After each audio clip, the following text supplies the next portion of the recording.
Hi everyone, I'm here today to talk about the Pumpkin Spice Cafe. So I first heard about this book from a video from Steph Loves, and she had just added the second book, the Cinnamon Bun Bookstore, onto her reading list, and she had said that she had already read this one, I think last year, and she really liked it. So I immediately, because it sounded perfect for this season, and right at my alley. I'm a cheesy romance girly. So I immediately bought this one and the Cinnamon Bun Bookstore.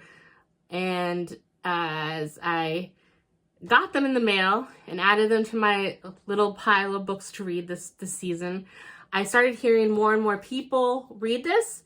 And Steph actually read the Cinnamon Bun Bookstore, and she didn't like that one as much as she liked this one. So that kind of bummed me out. But I've had other people kind of give this one mixed reviews. And overall, I liked a lot about it, with one glaring issue.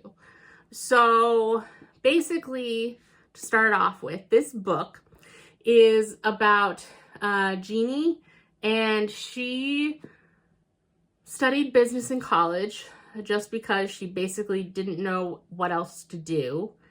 And then she became an assistant to a CEO at kind of, I think it was like a finance company in Boston. And she worked there for 7 years before she knew it. And she walked in one day and her boss was dead at his desk. And that really freaked her out. So she ends up quitting her job, realizing how, because she realized how sad it was that she was the one to find him. No one missed him. No one thought to come looking for him because he was just a workaholic, and it wasn't unusual for him to just work all the time and be at the office for late hours or overnight.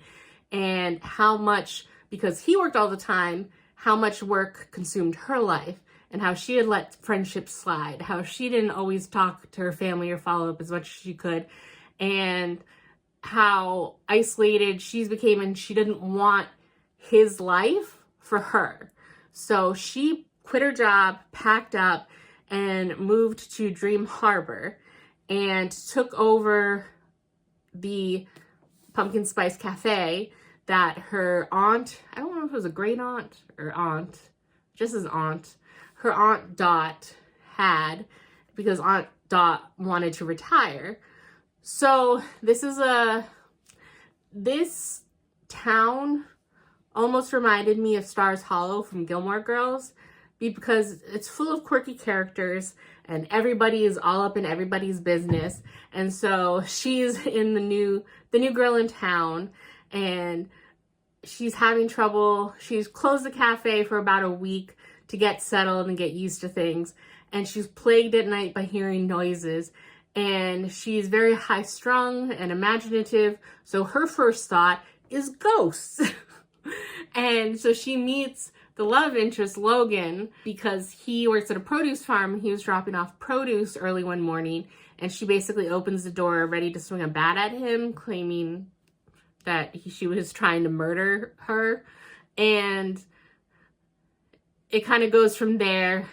He helps her investigate what's going on and suggests she can bring it to the town meeting, which I think they have. I don't know if it's weekly. I think it's weekly. Anyway, you go there and she proudly asks for help with the murderous ghosts at her place. So she fits in right with the quirky characters.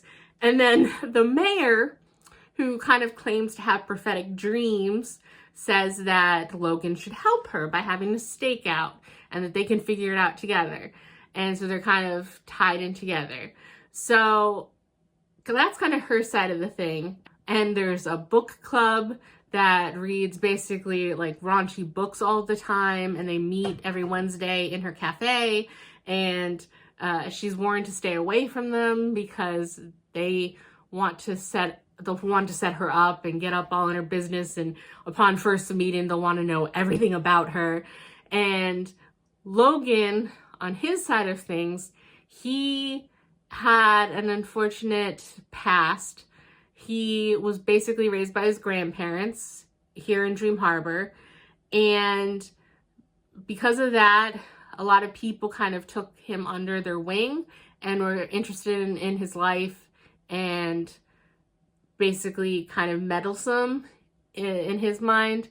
And he had a romance, and it kind of ended horribly in a very public manner. So he's kind of traumatized by that, and he's been trying to avoid town as much as possible because of all the meddlesome characters, that he doesn't want the looks of pity or anything. And it's been almost, I think, a year since the spectacular public blow up of his last romantic relationship. And so he's not eager to get into anything with Jeannie, but they're automatically drawn towards each other. And that is the one major problem I have with this book, is I understand immediate attraction and immediate lust, but I hate the insta-love thing. I ate it up when I was younger, but now at my age, I kind of loathe insta-love, and that is almost what it felt like.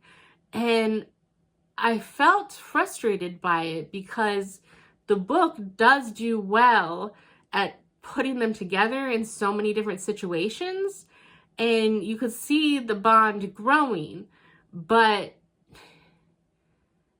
Jeannie's first thoughts about seeing Logan basically are, oh, he's so hot, I want to climb him like a tree. And then after kind of finding out about him, being the town darling, and then the second time meeting was just basically like, I want to start something with him, a relationship. And, and Logan thought she was gorgeous, and that, oh, but I can't start something, but she would be awesome, but would she be willing to stay here and start a life with me? Or like, is this, she's from the city, would she be able to settle down? All these big thoughts that reminded me of my middle school self, when a boy would smile at me and I'd be like, oh my God, he likes me. Like, what can I do to get this to go to the next level? Or, just, maybe I'm just not the right adult reader for this type of story. I don't know, because I normally like cheesy stuff.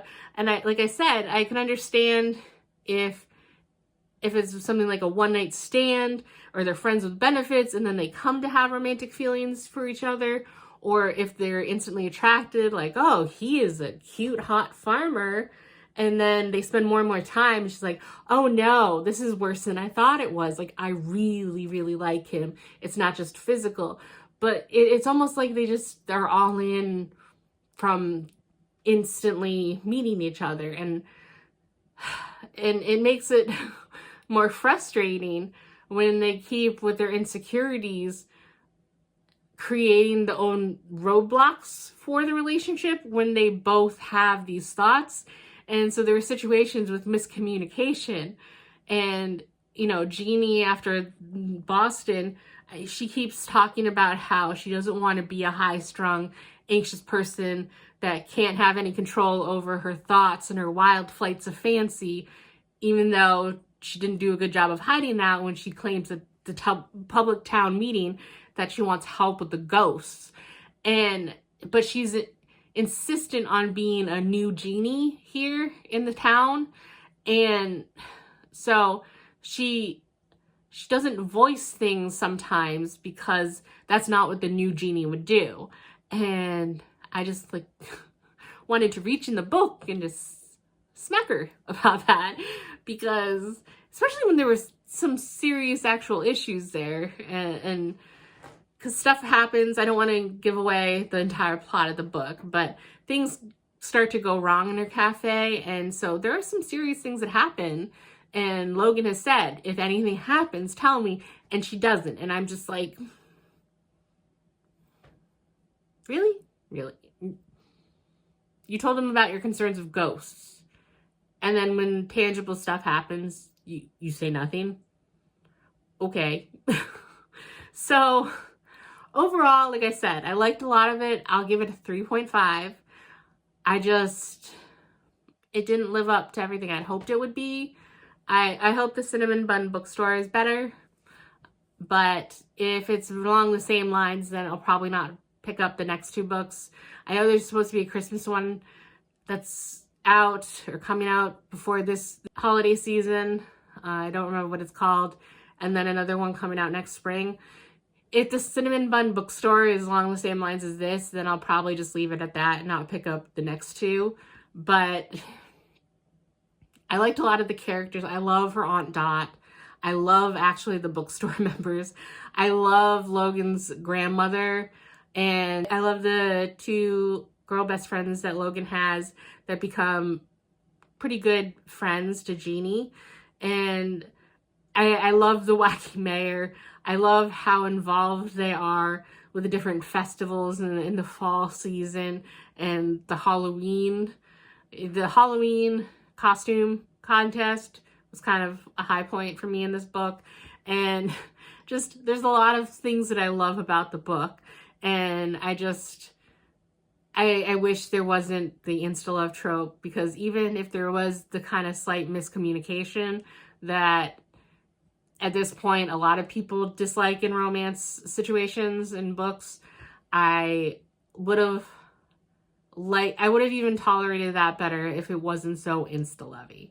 So 3.5, that's my thoughts on the book, and I will see you in the next one. Bye.